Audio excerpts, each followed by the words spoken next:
Welcome to the Joy Work Show, the podcast that goes beyond the surface of business, right to the heart, to explore the real joy and the stories behind success.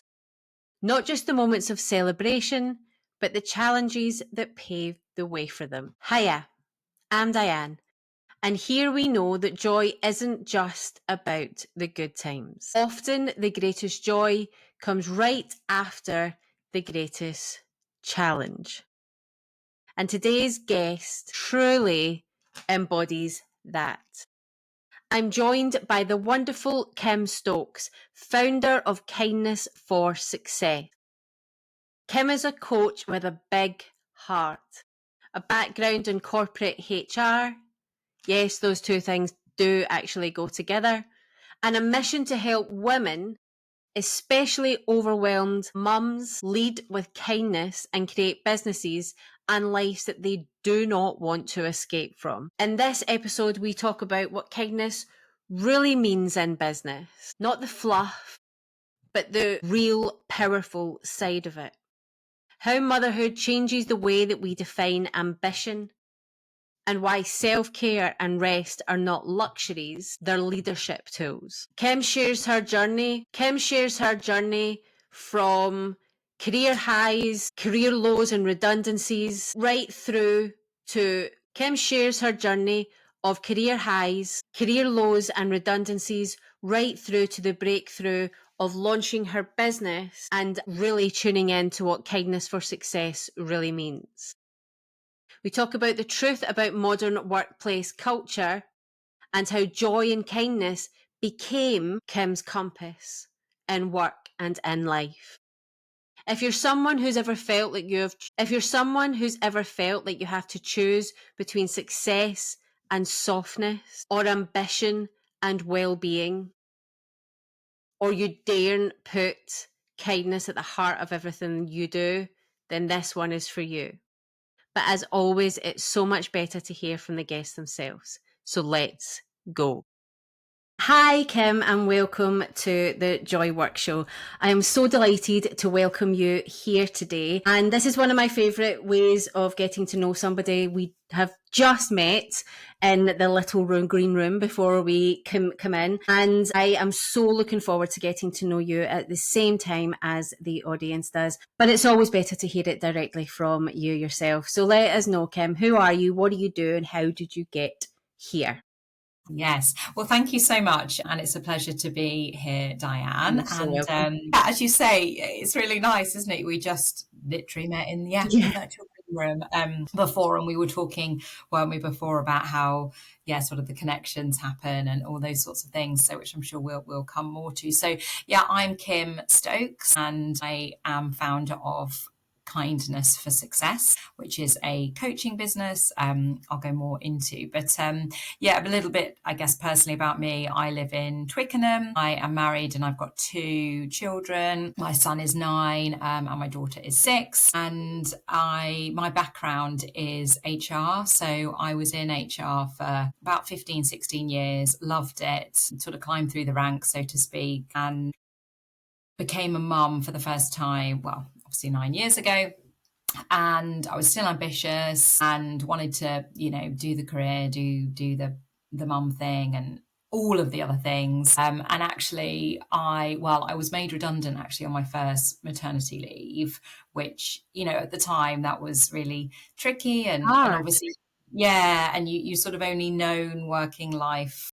And I'd been at this company quite a number of years. So it took me a while to sort of find the right opportunity because I was looking for part-time as well. And I did find a company and I moved. I'd always been in sort of generalist HR, so business partnering, which I really enjoyed. But actually, it's very reactive business partnering. So it doesn't lend itself, or it didn't lend itself to part-time in then anyway, in the way that sort of specialist does. So I moved into learning and development and mainly working with sort of managers and the leaders and supporting in that. I was really happy I got a tap on the shoulder. I'd had my second child by that point. Got a tap on the shoulder from someone about an opportunity in a totally different organisation. I'd always worked in the fast-moving consumer goods industry and it was in tech.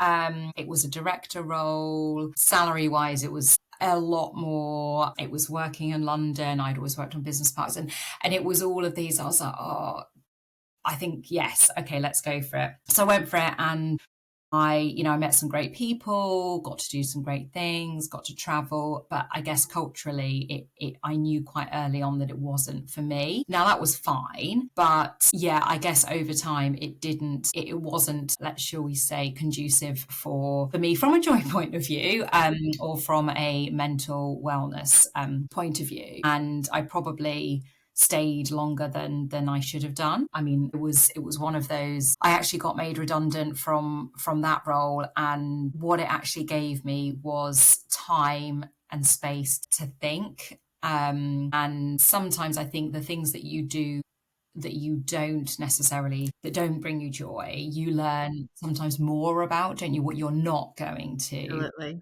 Yeah. So and actually, because I'd anticipated that I would be working over the summer holidays, so this was not last summer, the summer before, I had my children sort of sorted in clubs and grandparents, all those sorts of things. So actually it meant that I was like, oh, okay. So I had that downtime, that thinking time. I started applying for similar roles, and I guess what was very important to me then was the organization, less than the role specifically, and around what values sort of the leaders held and all of those sorts of things. But my heart wasn't quite in it, and I'd always assumed that I would do a coaching qualification within whatever organization I was at, just do it in-house, because I'd got my CIPD, the HR sort of qualifications, and been sponsored and got various sort of psychometric assessment, change management, all of those sorts of things. So I'd always thought, oh, that would be a string to my bow. And then I thought, I actually really want to look into doing this, but in a different way. I'd always thought that I would own my own business when I was a grown up, in inverted commas. And at the time, you're like, okay, Kim, what would I have been, 41, 42? You're married, you've got 2 kids, maybe. Maybe you are the grown up now. Exactly. You're like, and maybe when people say, oh, you never feel like a grown up, you're like, maybe actually never you do. You never do. So yeah, I retrained and certified as a transformative life coach, absolutely fell in love with it. And I thought, right, now is the time. And what I want to do is I want to work with individuals that I could have done with the support with at that time. So as I said, my business is called Kindness for Success. And it's predominantly overwhelmed women that I work with. The majority, but not all, are working mums. Mm-hmm. And it's based on 2 philosophies. The first is around flipping the notion of having it all to defining and living your all. And the second is through extending ourselves kindness in the same way we do to others. So that's sort of the enabler to us living a life on our terms, a fulfilled life that brings us joy. So yes, I set up Kindness for Success in April of 2024. So celebrated first foundiversary. That was a new one on me. Congratulations. Back in April. Thank you. And yeah, here I am. That's amazing. It's such an amazing story. You'll have seen me squirreling away and writing away, because what I always do is I always try and pull out the points, and this is as many points as I've ever had on this podcast. The one thing I kind of want to go back to first is this idea of culture, because this has come up on the podcast before, and it's something that is really important to me. So my background is 20 plus years in direct sales and marketing in the UK. So a very, very male dominated industry. I loved it. I thrived. It was having my children that kind of made me reflect and what we wanted our life to look like and what we wanted our parenting style to be like. And there was no way I was an 80, 90 hour week girl. It wasn't conducive to having children. And I did go back. I had my 2 children during the kind of lockdown period, one in lockdown, one kind of were coming out very close together. I went back to work for 6 months. They were delighted. But I did go back part-time. They did try and be as flexible as they could. But I also understood the business and understood that perhaps what I did wasn't quite as flexible a role as it could be. So, but this idea of culture is really, really important for me because I wrestled with myself. So I launched my business September 2023 and I wrestled. I'd say I'm still wrestling a bit now, but I wrestled in those first 6 months, tried to kind of run as far away as I could from this person that I'd been for over 20 years. And then I realized that actually not all of it was bad. There was bits that I could take that were very, very good. And actually I could talk about money and be ambitious, as well as say that I'm a mum and I want to talk about joy and kindness and have that. But it took me a long time to be that person and realize that you could talk about sales and believe in promoting your business and getting into the DMs and, a bit of the old style marketing that I was used to, as well as the kind of more feminine aspects as well. When you talked about the culture being so important to you, what is it you think that is important in the culture, or where are businesses getting it wrong? Do you know, it's so interesting as you shared that, Diane, because similar actually to you in terms of I started, like I said, Kindness for Success in April 2024, so sort of 6 months or so after you. And to begin with, because of the experience that I had just had, I now realize that it felt subconscious. Oh no, it didn't feel. You can't really feel subconscious, can you? But I sort of shut the door on. I was like, thank you, corporate life. Yeah. Okay, close that. And now I don't need that. What I'm going to do is I'm just going to work with individuals one-on-one. I'm going to help all these women. It's going to be amazing. And it wasn't actually until I got to April this year and looked back and thought, okay, have you, I guess the old saying of, have you thrown the baby out with the bathwater? Because as much as I was loving and still love that side of my business where I'm a bit of a grandma on socials and I didn't have an Instagram. And then when I was like, oh, who am I trying to get to? Overwhelmed, like working mums, probably Instagram. So I was enjoying sort of speaking to people, through that. I built because I was in learning and development. I built my signature program, Frantic to Fulfilled, and piloted that. And that one was loving it. But then when I got to April and thinking, okay, now, is this a sustainable, scalable business? Or do I, is it worth having another, I can't think at the minute what, brain fog maybe, what the revenue stream, that's what I was, And I was like, right, Kim, you've not only been in corporates for nearly 20 years, well, yes, 20 years, actually, if you included when I did PA work and stuff before HR. So you were in corporates, you were in HR. Yeah. You were in, development, like why are you not utilizing all of that? And also the majority of your network is in organization. So yes, but I think it's really interesting, Diane, that you shared that, because I feel that it was, I think, a bit of a I didn't realize at the time, but it was a protection. Yes.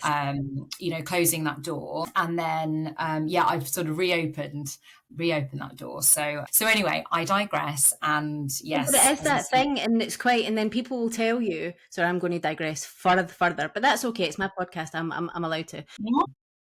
The thing that people say to you, well, what do people phone you about? What do people ask for 5 minutes for? What do people ask for? And it was actually always to do with this skill set and the reason I was good at my job. They weren't coming to me and asking me to do the job that I used to do, but they were coming to me and talking about that skill set, the reason that I was headhunted, the reason that I was good at what I did, the reason that it was difficult to leave, were all of the skills that I was like, why am I not talking about these? Why am I not utilizing these?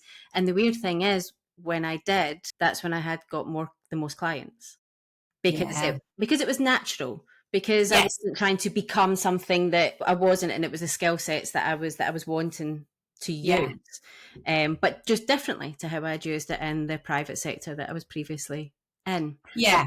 So sorry, I And made I it think digress it, even further. no, no, no, no. And I guess it, I guess it evolves, doesn't it? But I think as well there is that joy, I guess, piece there in terms of actually, if I had done that straight off the bat, I was still, you know, I was still wounded, or Yeah, wherever call it. It had, yeah. So that experience, and I guess back to your question around what can organisations learn about culture. I mean, it's like I say, spending years and years in HR. It's sort of you ask anyone, well, what is the definition? What is culture? Like even as a definition, you get sort of different views, don't you? But then even if you talk to really it is like the culture of an organization is anyone that you go to in that business and be like, oh, what's it like to work, it will be like, oh yeah, people are friendly, and like, oh, they care about, it's very much people first, or whatever.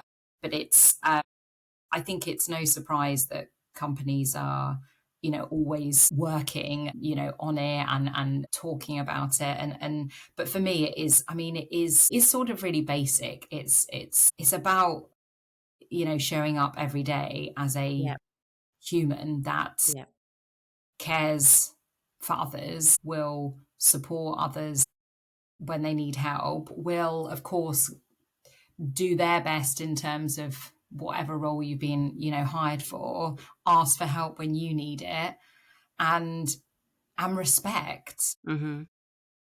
Like I say, it's really not difficult.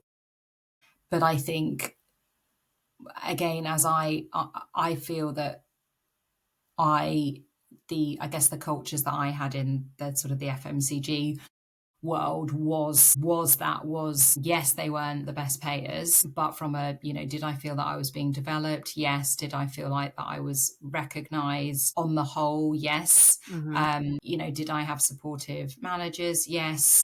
Were there leaders that I saw, that were inspiring? And yes. What I didn't see was, people being spoken to in ways that, yeah, and you're like, hang on a minute, we're all adults actually, and we're all it sounds so cheesy, but we're all human beings, and no one should be made to feel fearful or not valued, or that it's okay to turn a blind eye because maybe they're Yeah, getting the so it's funny, I remember, it's often, isn't it, like it was my mum that was like, oh, do you regret leaving like the other place? And I was like, no, um, definitely not, because I learned so much about myself. It was still definitely great to have experience in a different industry. The people I met, but also I probably wouldn't have found a kindness to success. yeah, exactly. It's that path, isn't it? So, Those yeah, sliding doors moment of the decisions that you make, because absolutely. when we talk about the whys of why we started our business, and my children are ultimately my why, but there's also different whys, and I've said it many times on this podcast, is that my children are my why of why I went out into business, but they're not the why of why I do the business I do. They're not the why Yes. of what my ambitions are. They're not the why of why I do this podcast. My children, they're 4 and 2. They don't care if they're doing the podcast or not, Yeah. They at don't know this, what at podcast this is. point, Yeah. at this point. So it's that thing of, what your ultimate whys are, but I can't say that if I didn't have children, I wouldn't be doing what I'm doing. I can't say if Mm, I would have started the business. I don't know what would have been the trigger for yeah. me to say, to go, this isn't working. There's lots of points in my career that I can look and that I tried different things. And as the online space opened up, at one point I had a blog and I had different bits and pieces, but ultimately the amount of hours I worked and the money I made was always going to lure me back to, well, actually, Yeah. that's Yes, exactly. that's the important Yeah. thing of what I Yeah. needed to be doing Yeah. at that time. So I don't know what would have been the trigger to then leave, but like you say, it's that sliding doors moment. Would you have started your business that you now had, Mm. or would you have stayed because that's what you knew, that's where your It success was was? comfortable. I And enjoyed your it. identity gets wrapped up in it. It was my whole Yeah. identity. I didn't even have the mum identity until, Yes. very Yes. late into my career. I'd already been there for 18, 19 years. In fact, Yeah. Well, and longer. So that is absolutely huge, because I know the first company, like, and we, respect for them, and I, no feelings at all. But the point I was made redundant, I'd been, I think it was about 9 years, maybe 8, 9 years, and that felt forever. And also because I'd sort of grown up, in inverted commas, in my career there, and also done, the, like so many people do, like, okay, well, I just need to do more, I just need to work more hours, and I just need to take on an additional project, and I just need to, do and do and do and do. And, redundancies, like, yeah, everyone says it's not personal. I mean, I was in HR, I was having those conversations, it's not personal, blah, blah, blah. And then, wow, when it happens to you, it is personal. yeah, it's very personal. So yes, but I love the way that you describe it as the sliding doors moments. And we all have so many, don't we, in I guess the course of our lifetime, but we don't always, sometimes it's not until you stop and chat about it, they're like, yeah, actually that. You don't realise, we don't take the time to pause and see how far we've come or what decisions were made. Sometimes we are so in it. Which brings me nicely on to what you're doing now. And obviously my business has got joy all over it. Yours has got kindness right all over it. They're not that different in part of it. So what was it about kindness? What was it that... Yes. So a few things. So first off, in terms of values, kindness is my number one value. And I think that there is no situation, in no context, environment, hierarchy, whatever you want, where kindness isn't appropriate. And 100%. I think, so that was a big one. I was like, it has to, be centered around kindness. And then I was out for a run. Like, running that's something that brings me joy. And since I became a mum as well, it's really important to me in terms of my mental well-being. And I really love it. And I often do, because I don't, like, I sounds like, oh, she's just dropped that in there, but I did the London Marathon in October 2022. It was the last time they did it in the October. They flipped it because of COVID. And all through my training, like, I never listened to a podcast. Like, I listen to more podcasts now since I've got, like, the business and stuff. But I just run, and, thoughts and whatever. So it's often when I have ideas, and starting as like kindness, and then obviously I'm called Kim, and my initials are KF. Okay. So I'm Kim Stokes, and my middle name it was after my dad's mum, my nanny, Frances. So I was like, and then I was thinking about, okay, well, what do I want to help people with? Okay, I want them to have, more kindness, and that feel more fulfilled, live life on their terms. And then I was like, success. So yeah, that's sort of how it came about. And I guess then it's obviously, I guess, like in the work you do, Diane, it's more than a name. It's the underlying sort of principle of what I'm doing is around the importance of showing ourselves kindness, and that it's not nice, or, go and have a bubble bath. It's fundamental to not just to us, but if we want to show up for what I call, your all versus it all, with, your kids, your partner, your friends, whatever it might be, then you can only sustainably do that if you are, looking after yourself, essentially. Yeah. And, I talk quite a bit about micro moments, because I do think that sometimes we can think, or particularly the clients I work with, I haven't got time, it's so busy. I'm like, I have got no time as it is. But it's almost, it doesn't need to be big. It might be like this morning, I had quite a stressful school drop, and actually we were late, and came back, and I hadn't emptied the dishwasher. Breakfast plates were everywhere. If I turned the camera around, the like washing, like, all of the usual. And I thought I didn't have a call till 10. It was 9:30. I was like, right, I need to. And I was like, no, what you need to do is I had missed my cup of tea. That's how bad the morning was. So it's like, a bad morning if you miss a cup of tea. Yeah. I'm a tea Yes. It's like almost the first thing that I do in the morning, but I actually slept in and my husband's away. So it was all like, blah.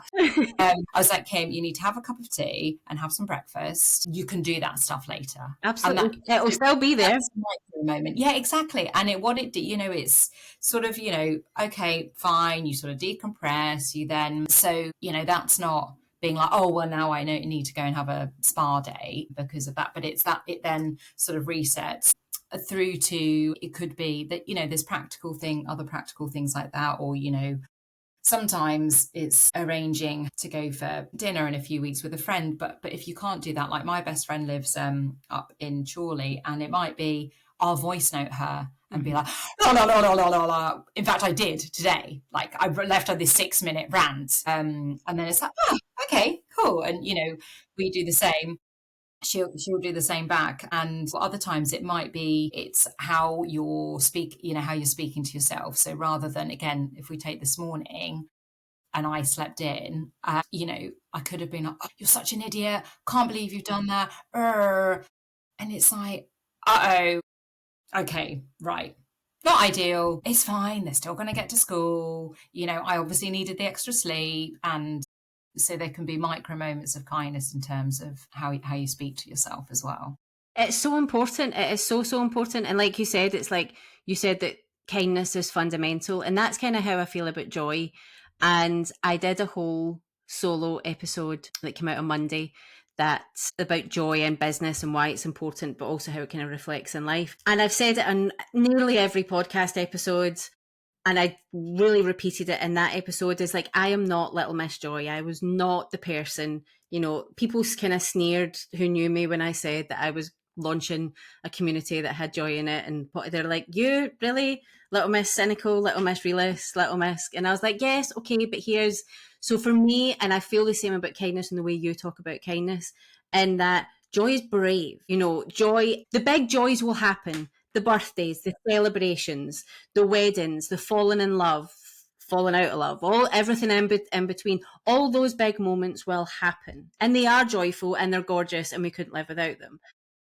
But it's the little things. It's the having the cup of tea in the morning and giving yourself that time. When you have that and you have that moment in joy and you actually smell the tea and taste the tea and take the tea and take that moment it's a non-negotiable in this house. We have a little warmer that's on top of our cooker that gets switched on and my teapot goes on it. I love coffee as well, but tea's my thing. First thing in the morning. Yeah. Tea is my thing. And like for you said it's like micro moments. I think I've called them glimmers in the past. It's just having those moments, but realizing what your joy is. And I think kindness and joy both go with that bravery. For me, joy, for you to stand up and say to everybody that knows you, to your clients, to the world, if you do it on social media, this is what I'm deciding to do. This is my passion. This is my business. This is how I'm going to move forward with it. Because you get the people in your family who don't get it. You get the people and you're like, no, but this is my joy. This is it. This is what I'm doing. That is really, really brave. And to follow a path that brings you joy, and for all the naysayers and everything else. And it's the same with kindness. And I think, there isn't a moment, like you say, that kindness can make it better. And with the world that we live in right now, that could go a long, long way. But it's also brave to be that kind person. It's also brave to be that person who stands in a room and says, no, can we just actually be the kind one? Because then you're not thinking about anybody else. You're not doing it for show effects. You're doing it to be kind and make that room, that space, a better place. And I just think it's really, really brave. That's a really, I guess, poignant way of thinking about it, and saying, with joy and kindness. And you're right. And I guess it reminds me of, so there's an author called Graham Alcott, and he wrote Kind, The Quiet Productivity of Kindness in the Workplace. I think or the byline is something like that. He's written other books around productivity and things like this, but this is all around kindness in business and dispelling the myth of like, so I've called my LinkedIn newsletter actually Kindness Isn't Soft, because I think sometimes it's like, oh, that's nice, and it's like, no, because kind could, like, for example, it might be I don't know, if someone in the workplace, if someone you notice really have got, I don't know, bad body odor, then, sometimes the nice thing might be, oh, I'm not going to say, oh, they're going to feel really bad. I don't want to embarrass them. It's not my place. I'm sure someone else, will tell them or they'll notice. But no, the kind thing would be, obviously, and again, you don't out in public. You'll be like, oh, Diane, and just like, oh, I've noticed, and that's really uncomfortable. That's uncomfortable for me to do it. That's uncomfortable for you to hear. But that doesn't mean it's not the But it is right the thing to kind thing to do. do, and Yeah, that's the thing. And exactly. kindness isn't easy.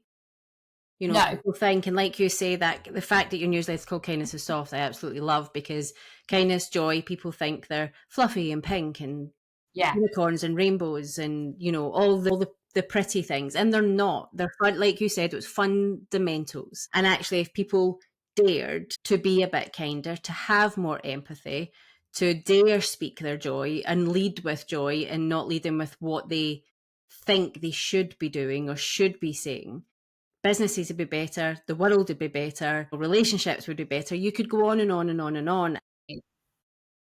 Yeah, and I'm going to be one of these, people that we always do it, don't we? Like, read somewhere, like, quote a stat, I can't remember where it's from, but something around like a 5 to 7% increase in productivity in organizations where there is a, kind, psychologically safe culture. Because it just makes sense. And I think as well, it's interesting. I remember, I'd probably have more to say on it now, but I went to a conference it was April 2024, so it was my first month of having the business. And when you're like practicing, I feel like I'm still practicing my elevator pitch, but Yeah. you're like, oh. And then I was introduced to someone, a man, and he said, "What's your business?" And I was like, "Oh, kindness to success." And honestly, he almost did the help the head tilt and went, "Oh, that's so nice," and especially as you're a woman. And I think Honestly, I didn't say anything because when you're like, sort of speechless, but also unexpected. And yeah, I was probably a bit like a rabbit in the headlights anyway, because I yeah, felt like, oh, I'm a business owner.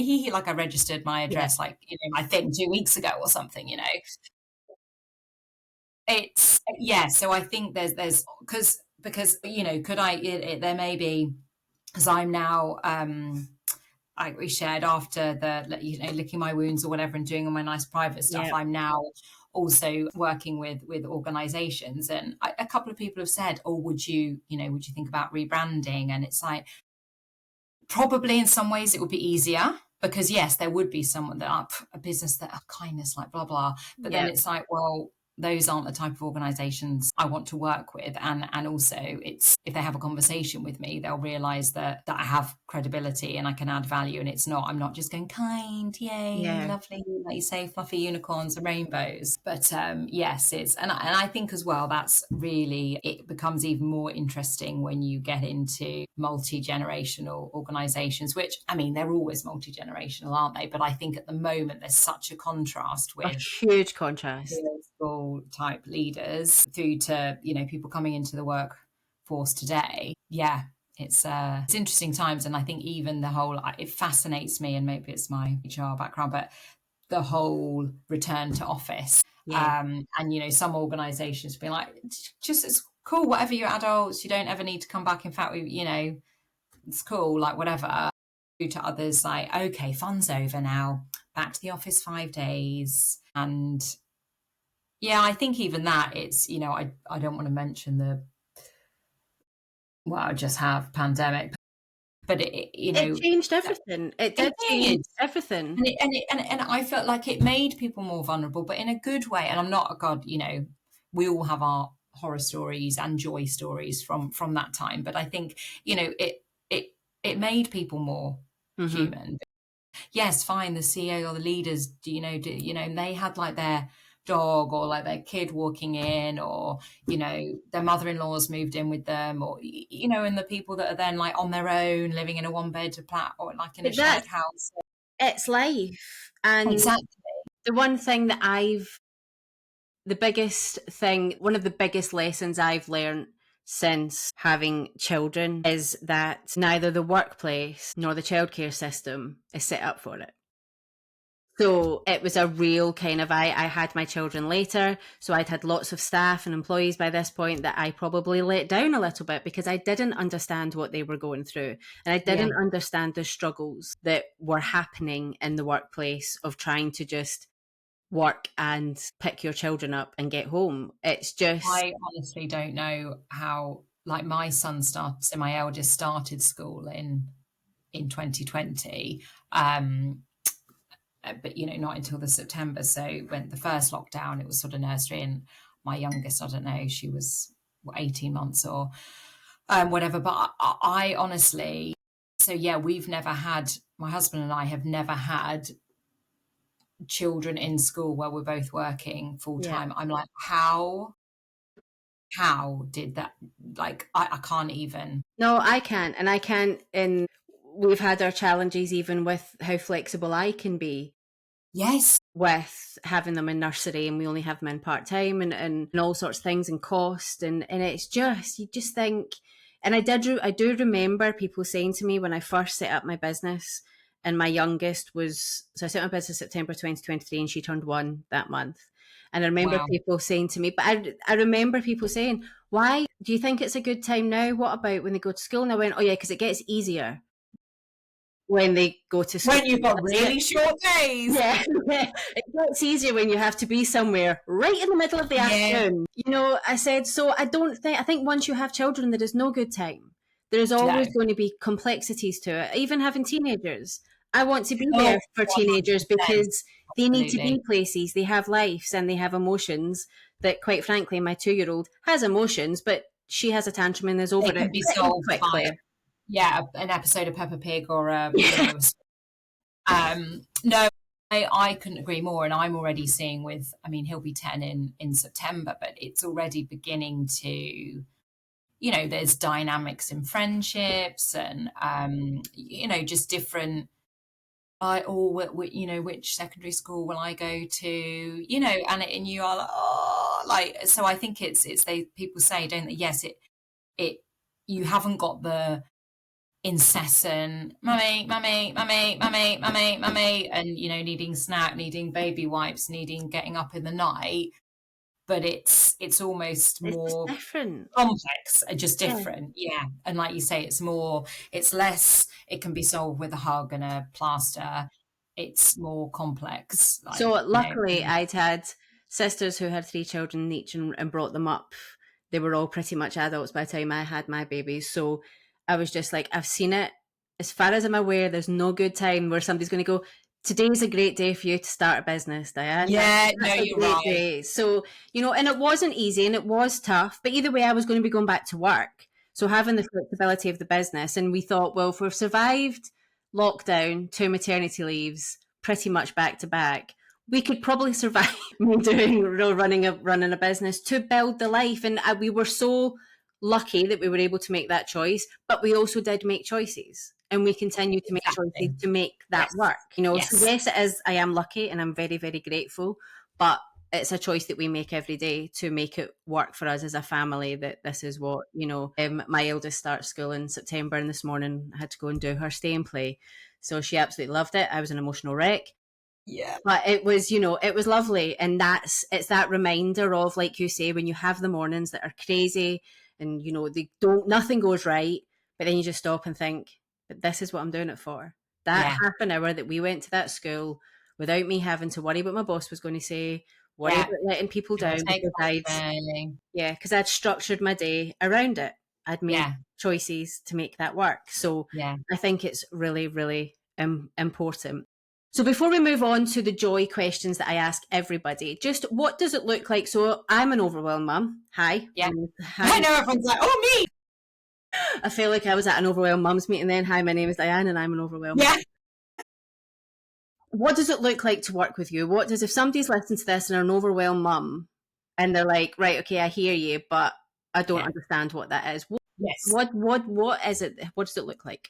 Yeah, so really good question. So, and I think particularly if anyone listening hasn't had coaching before, it's a bit like, all right, like obviously everyone knows what it is, but it's quite hard to, I guess it's not tangible. So I guess it's the main ways of working with me are either through one-on-one coaching, which I could sell in, sort of like bundles, depending on how many you want, or, financial position, all of those sorts of things. But those are they're always quite client-led, they're future focused, and it's very much around meeting you where you're at. So whilst I, as the coach, will lead the session, it's, you do the majority of the talking. I guess the difference between, because some people are like, well, how is it different to like having a chat, like, with a friend? And it's very different for a number of ways. But I guess one of the main ways is that it is action orientated. So it isn't, sometimes it might be the goal for a session might be actually you just want to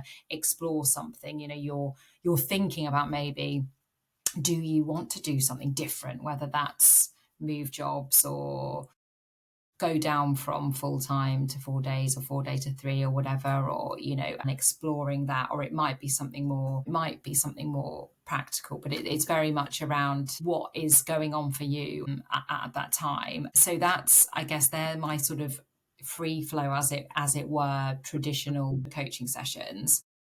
The other key way of working with me is through my signature program that I mentioned, Frantic to Fulfilled. Now, I used to have just one way, but I've now got 3 ways to make it more accessible. So it's, so there's a one-on-one personal pathway, a small group, and I'm talking like max 6 collective pathway, where those two are, I guess, a structured program that goes over 10 weeks, where you have 10 virtual sessions, that with sort of a kickoff and a celebration type thing, but where it's structured in terms of, we'll look at, so the first session we look around, okay, well, what does this, what does your all look like? How do we go about defining, and we'll go through to, okay, well, where are you now? And then I take us through sort of a journey where we look at, values, limiting beliefs. We look at boundaries, and not just, I guess, boundaries in the traditional sense, but how do we,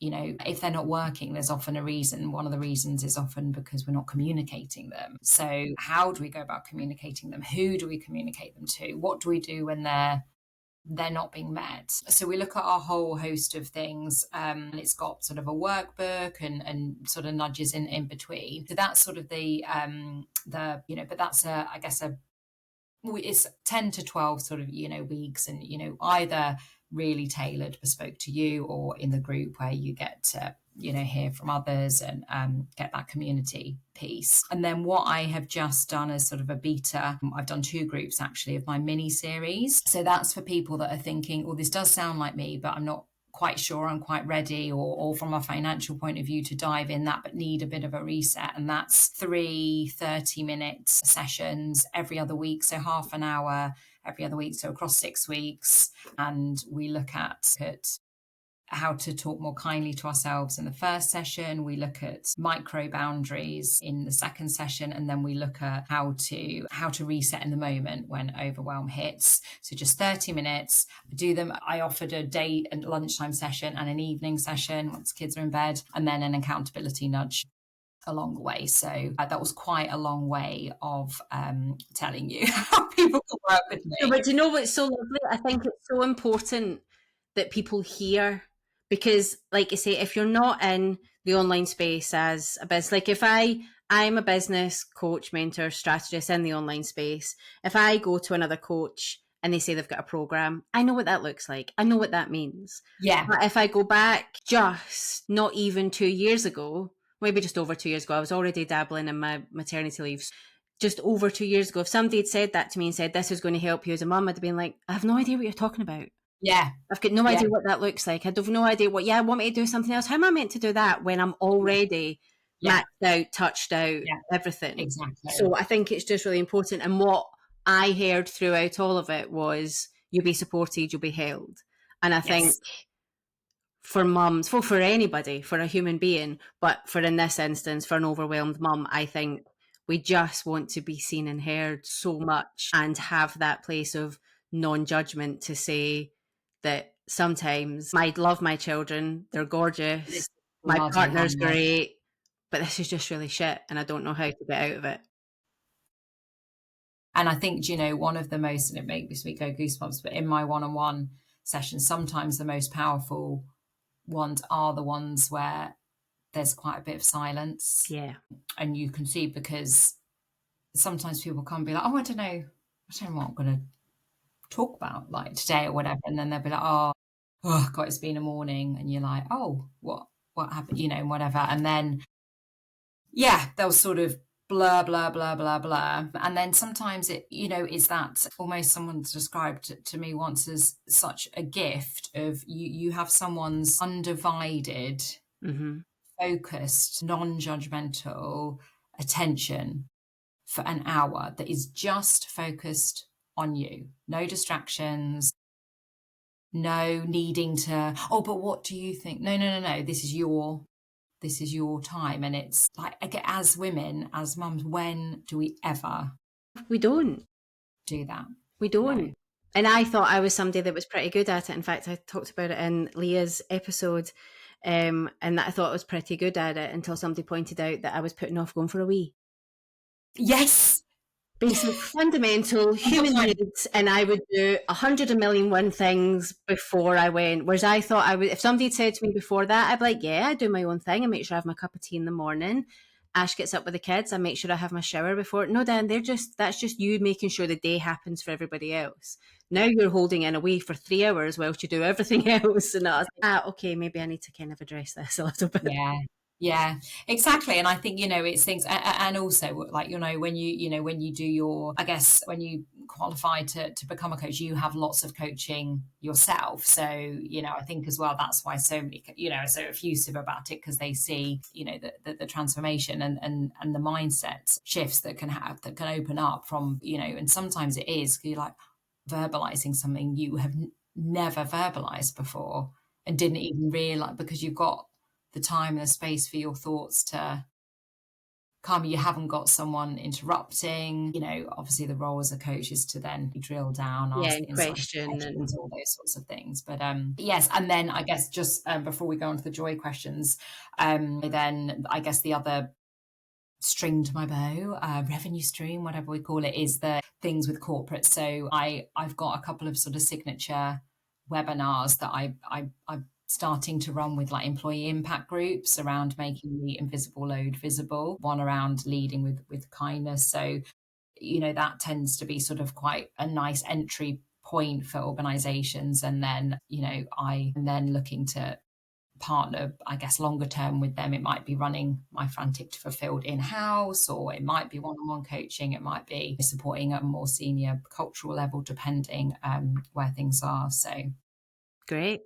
Yes, if anyone's listening and thinking my business could do with that, then yes, my business could do with a little bit. And here's the thing about joy, kindness in businesses, and I do think that businesses, when they're looking at what's missing from their marketing to their sales to their values to their culture to their customer experience, kindness and joy goes a long way when you treat it as a fundamental, when you treat it as a serious issue and take it seriously. It can have the greatest impact on your business, because it'll impact the two most important groups of people of your business, your employees and your customer clients. Yeah. Like you say, it's a no-brainer, isn't it? It's a complete no-brainer. Now we just need everyone to listen. Exactly. Now listen to Kim and Diane. Exactly.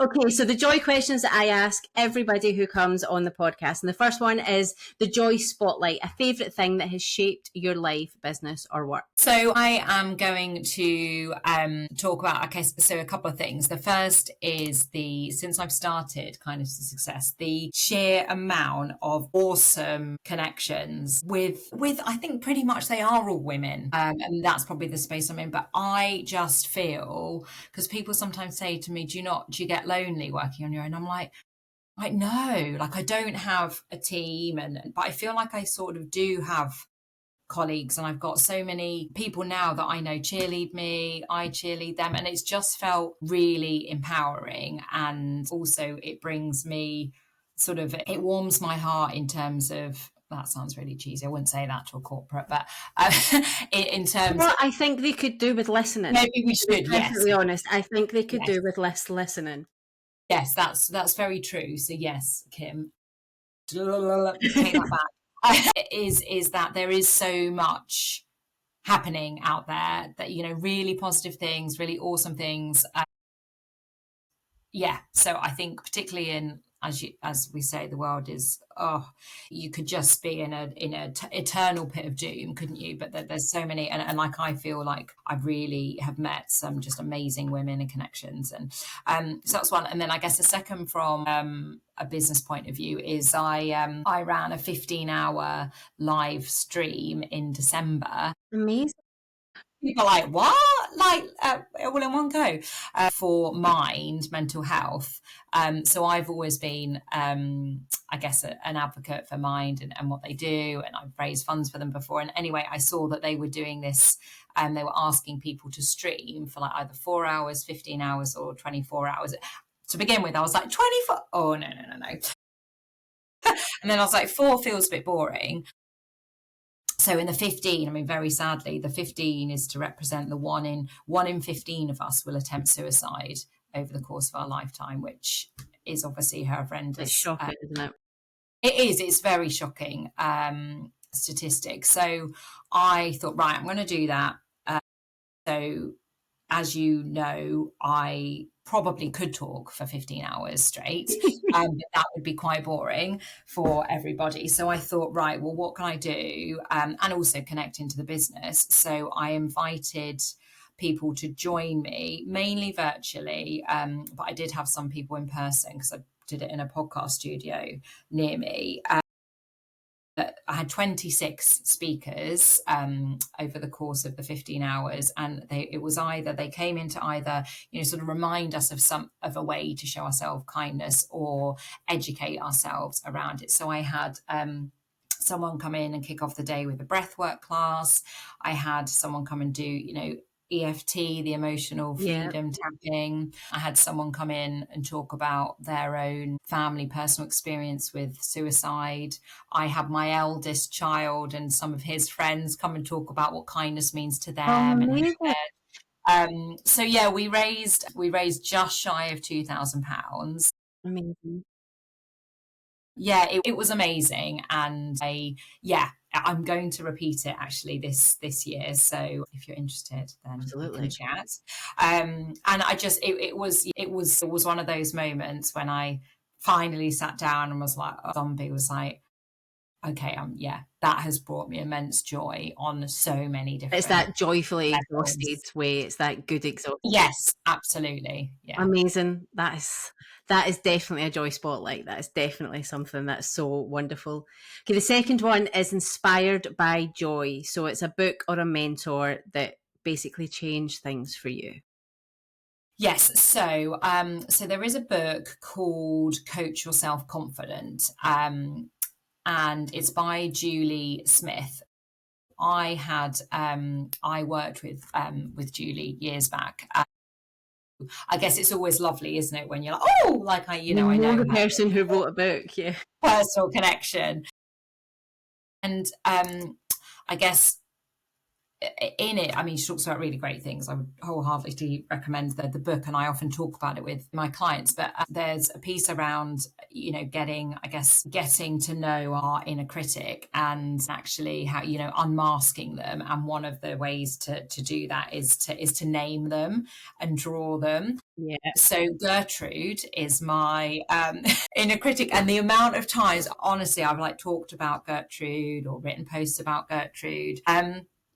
And it has just been a real, I mean, this is quite an overused phrase, but it has been a game changer because it's now, and I know that, okay, she's there. She's not there to just be horrible. She's there to keep me safe and to protect me. And so if she's being like, oh God, Kim, don't do that podcast, Diane's going to be like, why? If you're like, oh my God, I shouldn't have asked for that. And I'm like, Gertrude, it's fine. I've done my prep for it, blah, blah, blah. I can be like, look, I know what you're trying to do. So I think whereas before I've sort of almost tried to be pushing. Yes. it away, whereas now I'm like, okay, it's fine, and actually it does serve a purpose. So I think so that's been brilliant, and it's helped me grow in confidence. And then yes, I feel like I've been able to support my clients even better. Mm-hmm. And I guess the other is a more personal one, and it's obviously everyone would say their kids, wouldn't they? And I'm no different, but I think I mentioned that I've got a boy and a girl, and my girl is younger, and she is a little firecracker, which I love. She is anti, hates pink, hates glitter, hates unicorns, doesn't own a dress, likes football, Pokemon, Minecraft. She essentially wants to be her brother. But what really brings me joy at the minute, I mean, she'll be going into year 2 in September, so she's 6.5, is she is just so secure in who Yeah. she is. And so she'll be the only one, like she doesn't wear the summer dresses, for school. She wears shorts and a polo. At parties, the girls have got their little heels and sequins. And I just love that there's no, maybe I should do that. And it's what I fear, not fear, that sounds dramatic, but I am sure there will be a point When where that as she changes. develops, we'll be like, oh, hang on a minute. I'm sort of standing out now, and I want to conform almost. Mm-hmm. But I just think, the kids have just got the joy in just being Them. them. I just think it's Totally. wonderful. Totally get that. Firstly, my inner critic doubt is called Rachel. I'm really sorry for all Rachels out there. It's nothing personal. It actually came from a personal joke in this house about that. I think I said to Ash once when he was starting a new job, because we always work together. And I think there was a joke that I said once that said, "Oh, well, if you come home and tell me you've been talking to Rachel, like a really silly joke." And then it stuck. And then ever since then, I've been like, "Right, Rachel, I hear you. Thanks very Yeah, much. I'm yeah, going to go anyway. You can come with me if you like." So I'm totally on board with that. And yeah, secondly, I love that about your daughter. I have two. They are crazy. In fact, I was talking to a mum at the stay and play today where she said her daughter, she was climbing, and then mine joined in, and she was like, "I'm terrified for her going to school because she climbs everything, she breaks everything." I went, "Oh, so does mine." But my daughter does love pink, and she does love sparkles, and she is 4, and she wants to put me, like this morning she was like, "Mommy, I need my lipstick before we go to school." And I was like, "Right, okay." And I don't know where yeah, she got that from, because I'm not yeah. It's like funny, that. isn't it? I'm Yeah, not pink. I'm yeah, not. yeah, And she's very into that. She wants her hair done. She wants pretty things. But then she goes into stay and play today in the lovely dress that I put her in. But she also fell over on the way and scuffed all her knees. So her knees were totally black going into nursery. But I love that she's just like, "But that's me. That's me. yeah. I want to Exactly. climb the biggest tree with all the Yes. boys. I'll just do it in pink sparkles if you Yeah. don't mind." And Exactly. it's like that thing of like, and I have the same fear of, when do they question that? When do they say, Yeah. should I, will I, Yeah. can I climb that tree in this Yeah. dress the way I would? I'd be like, Yes. I can't Yeah. climb that. One, I couldn't Yeah. climb a tree at my age. Anyway, Yes. True. but could I climb this tree in this dress? Where there's a time that I would have done it.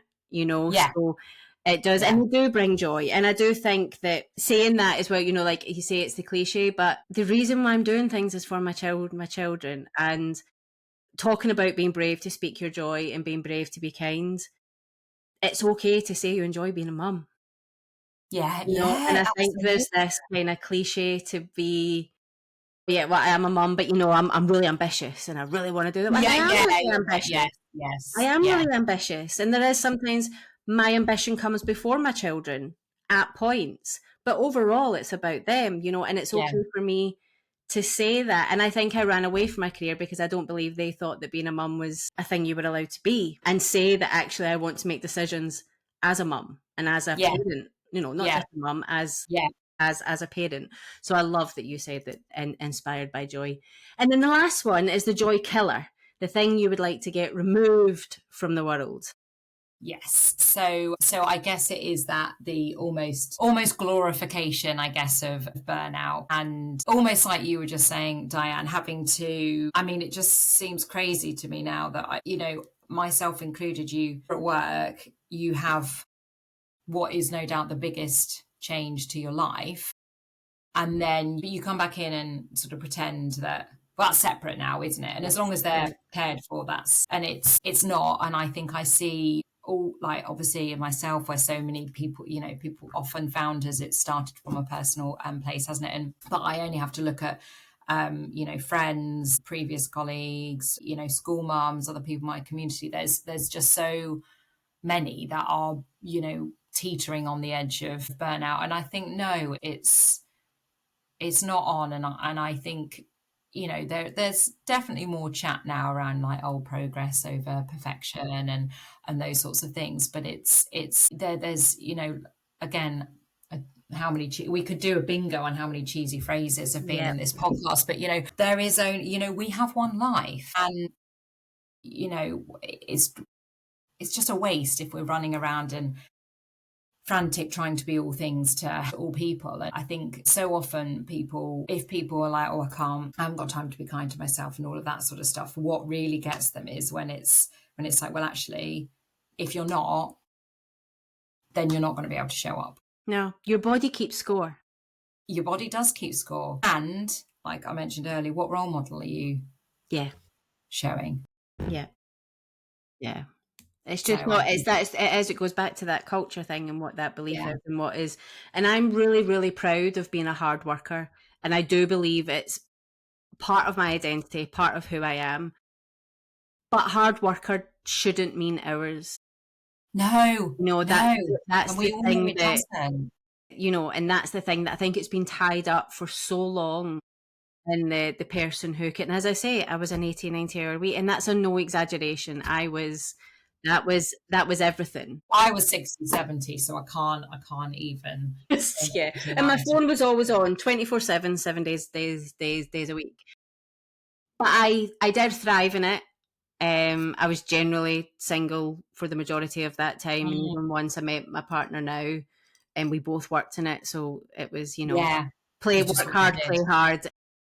But then I look back and I think, when would it have stopped? And obviously COVID stopped it to a certain extent. But would I have just got back on that? If I hadn't had a baby, would I have just got back on that hamster wheel? Would I now be back to working those hours and doing those things? Or would I have seen the change that COVID brought the same way I did because of the babies? And I just think the body keeps score.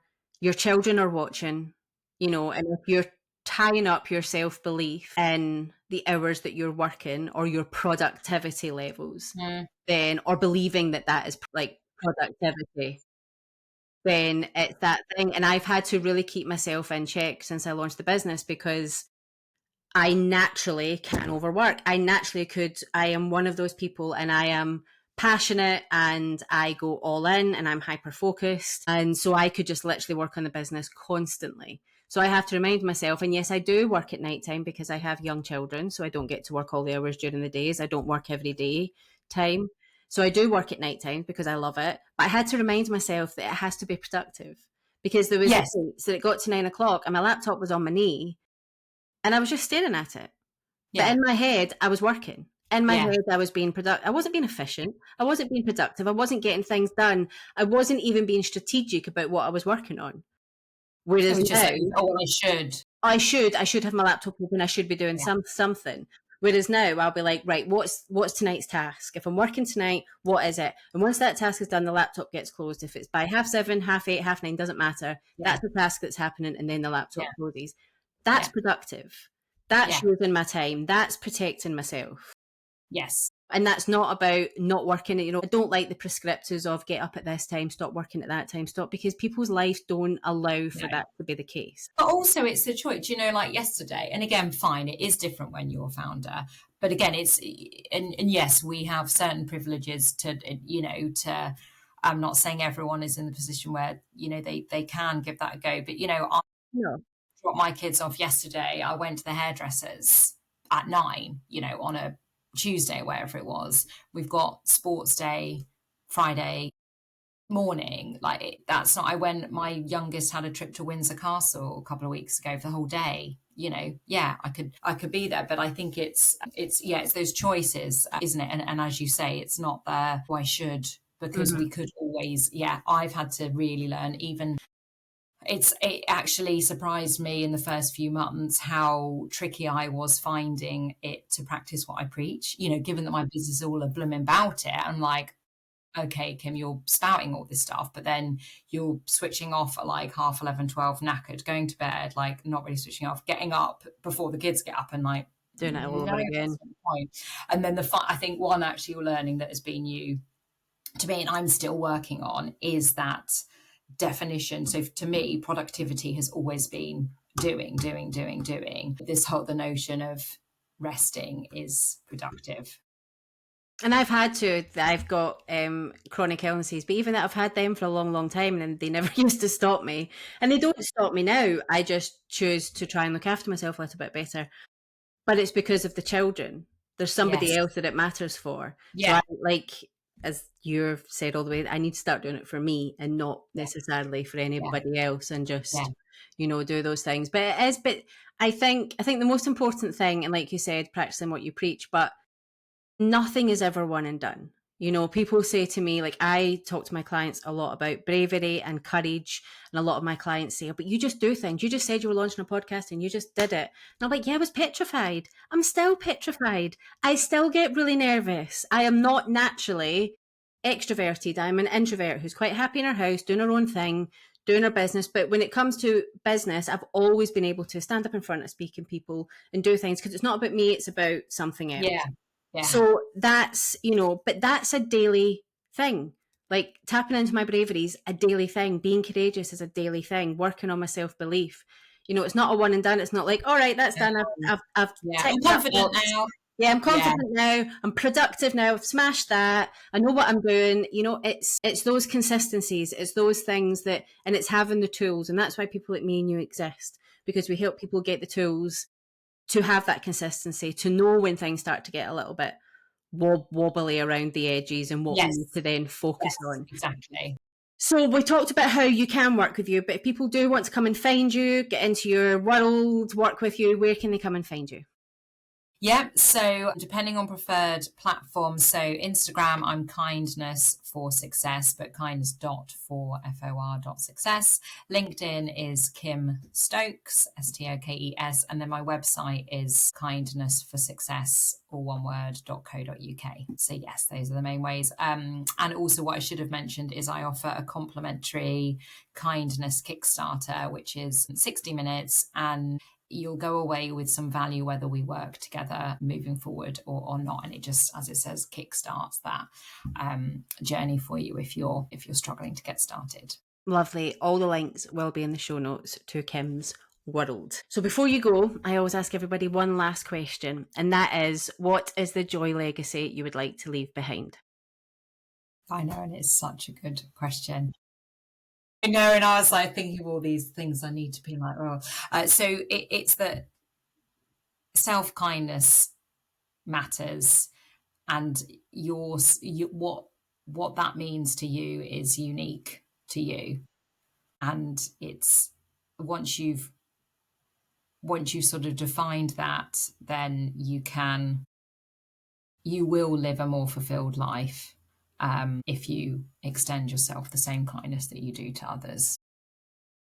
Lovely. I should stop because otherwise I'll just keep I know, going. and I'm not going to say anything more apart from that kindness goes a really, really, really long way. And I'm going to leave it there. Thank you so much for today's conversation. I have thoroughly enjoyed it. And I could probably speak to you for 15 hours like your 15-hour live stream. I have a feeling I could go on and speak to you for 15 hours, but this is a podcast that people do like to listen to in sustained time. So I am going to leave it there, but thank you so much for today, Kim. Thank you so much for having me, Diane. What a beautiful, honest conversation with Kim Stokes. There's something so powerful about talking to someone who leads with their values first and reminds us all that kindness is a strategy and a strength, not a weakness. Here are my 3 biggest takeaways from this episode. Kindness is a business advantage, not just a personal value. It shows up in how we treat ourselves, how we lead others, how we build our teams, and how we build long-term, joyful, sustainable, and profitable success. Number 2, that rest and self-care are not optional. They're productive.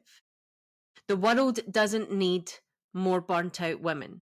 The world doesn't need more burnt out human beings. It needs more humans who are rested, energized, and supported so they're able to be the best versions of themselves, for their family, for their community, and for their businesses. Number 3, that you do not need to do it all alone. Support, community, and coaching are not indulgent. They are essential if you want to build something that lasts, if you want to build something that's true. And if you truly want to really start looking after yourself, you cannot do it alone. You need that person who is going to support and challenge and prompt and push you to be the best that you can be, but also when you are seen. And if this conversation lit something up in you, I would love for you to share it on your socials, get in contact with me and let me know what hit with you. And I would love for you to like, share, and review the podcast. If everyone that subscribes to the podcast is helping me continue to do this, get the Joy Work Show out there, and it absolutely means the world. So if you're going to do anything today, please go and subscribe if you're on Spotify and Apple or the podcast platforms, or hit that little bell if you are on YouTube. I would love to invite you to download my newest free resource, which is the Strategy Glow Up cheat sheet. That is 10 to 15 minutes for you to spend time with yourself on your business, asking yourself those questions that need to be asked to move yourself forward in this business. We're halfway through the year. It's a great time for you to be able to do that. There's also a focus meditation in there as well. Until next time, take care of yourself, lead with kindness, and keep building a life and business you actually want to wake up to. And I'll see you soon.